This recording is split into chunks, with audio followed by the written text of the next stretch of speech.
Hi YouTube. As you can see, I have headphones again, which is nice. And I also have seasonal allergies, which is just so much fun. My nose is stuffed. It's wonderful. Now, I'm going to be totally honest because honesty is key here. It is. This is key. Honesty is key. Yesterday, I hooked up with a guy, and we did a lot of drugs. I'm not gonna say which ones. It was nice. I felt really relaxed and really comfortable to the point that I wanted to pass out. But that's kind of a side story. That's part of the reason why my nose is so fucked up right now. So, and my brain isn't working for sign language. I also got 30 hours of sleep, or 30 minutes of sleep last night because everybody in the shelter was yelling. The cops were called twice. So, this video is going to be a little bit short today. Yes, that's right. Cops were called twice, 2 times. So, anyways, I'm going to go ahead and angle this a little bit better. I'm going to back out just a little bit. I've been wiping my nose all afternoon. So, today we're going to talk about the service industry. I have been working in the service industry since I was 15. Yeah, and I will tell you the story of how that happened. In Arizona, they have laws that state if you are 15 and can get parental consent, you can get a job. You can. A lot of kids do this these days to actually help out with family expenditures. Oh God, my nose. Sorry. Blowing it does nothing. Anyways, but my focus today is going to be on those workers. Having worked in food, customer support, and retail, just retail stores, I can tell you that 99% of the time, the first line of people that you get to talk to have no control over what happens in that company. Okay? Sorry about the coughing. That's somebody over. He's at the same table as me.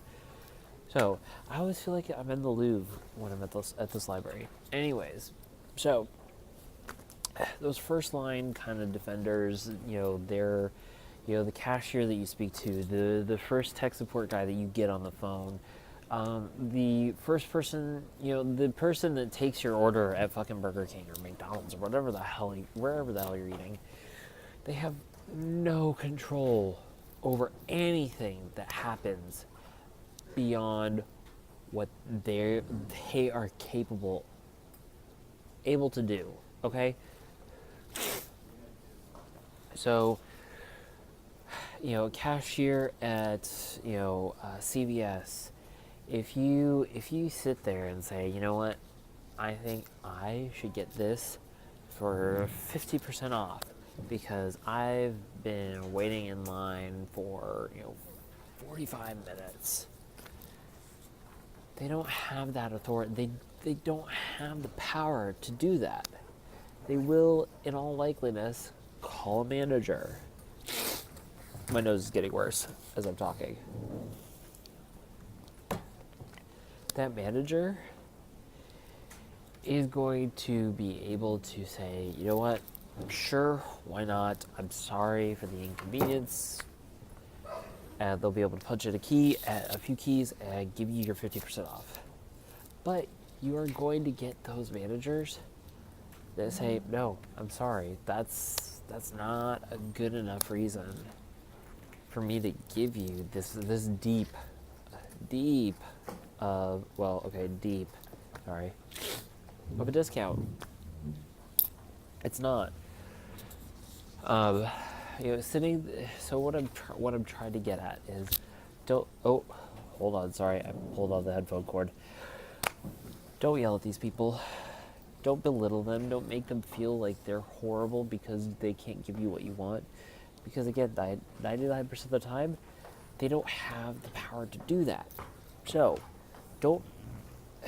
A lot of people think that people who are in the service industry, whether it's tech support or it's food or whatever, that anybody working in those, they automatically have all the power. Unfortunately, they don't. Companies like to make money. My previous employer, Apple, they like to make money. I think it was an estimated $25 billion that they grossed last year. That's over product expenditure, advertising, worker compensation, all that bullshit, healthcare, complying with federal and state laws, all that bullshit. Over all that, they were able to make $25 billion, and that goes to the top people at the company. Those top people at the company, they want to keep making that kind of money for themselves. So, you may end up. I know, working for Apple, we had a chain of command. We had, me, the first tier, the lowly person that took your call, got you screaming, sat there and calmed you down, and then at the end of calming you down, you stuck it out. You just said, nope, I want this for free, or I want this fixed now, or whatever. I want an appointment right now, which is almost physically impossible for every Apple store in the world. It's not possible. Okay, so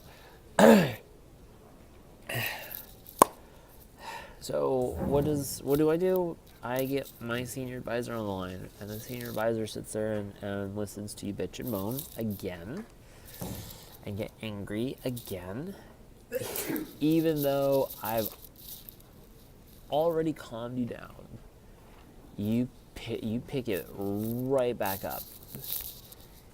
And at that point, for Apple, the senior advisor has the power to say, you know what, you're being rude. I'm going to hang up on you now. If you feel like calling back when you feel less disgruntled, go right ahead.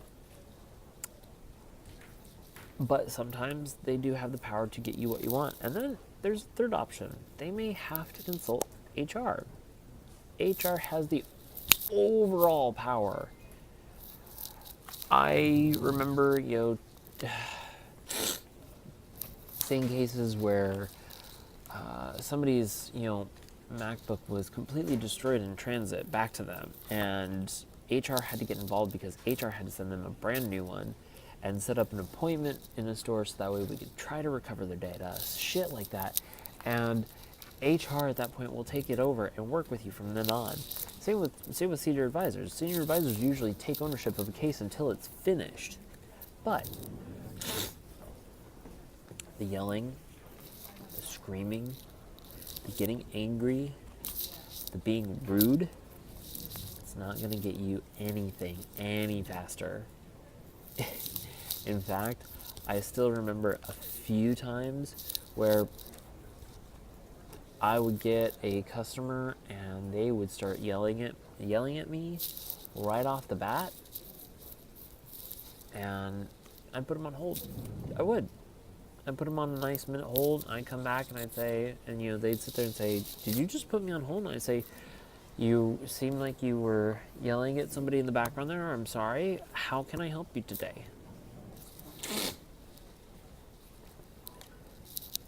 So, point of this video today is, don't be a bitch to these people. They're working hard enough to get you what you want in the best manner that they can do, that's within company guidelines. Don't ask for the impossible. Don't act like an entitled, spoiled brat, because those are the ones that they get hung up on. They get kicked to the side. You know, you walk into a McDonald's and you act like you own the place. They're gonna sit there and be like, yeah, mess up his order. They will. I know that they will. I've had friends tell me these stories. I know when I was working at my first pizza place, I had a coworker, she looked at me, she said, this guy was totally fucking rude, put the wrong toppings on it. I don't give a shit what you do. You can just put off mushroom, whatever, but I don't want him to be happy. And my manager listened to the call later. She's like, did you fuck up his pizza? I said, yeah, because I like her and she's a good friend of mine. And my manager said, good job. So be nice. Be nice to people who, it goes back to the old saying, don't bite the hand that feeds you. These people are feeding you. Sometimes quite literally. Don't bite the hand that's feeding you. Sit there and be nice. Be courteous. I see it a lot more in the younger generations than I do in the older ones. God, I'm sorry.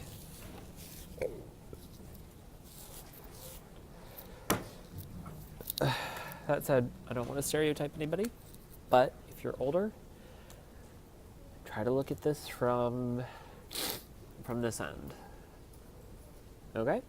Okay, so I need to go walk around because quite frankly my nose only wants to be unclogged when I'm walking around. So you guys have a great rest of your day, and I will likely do another video tomorrow, probably about the fact that my grandmother died. Cliffhanger, right? Bye.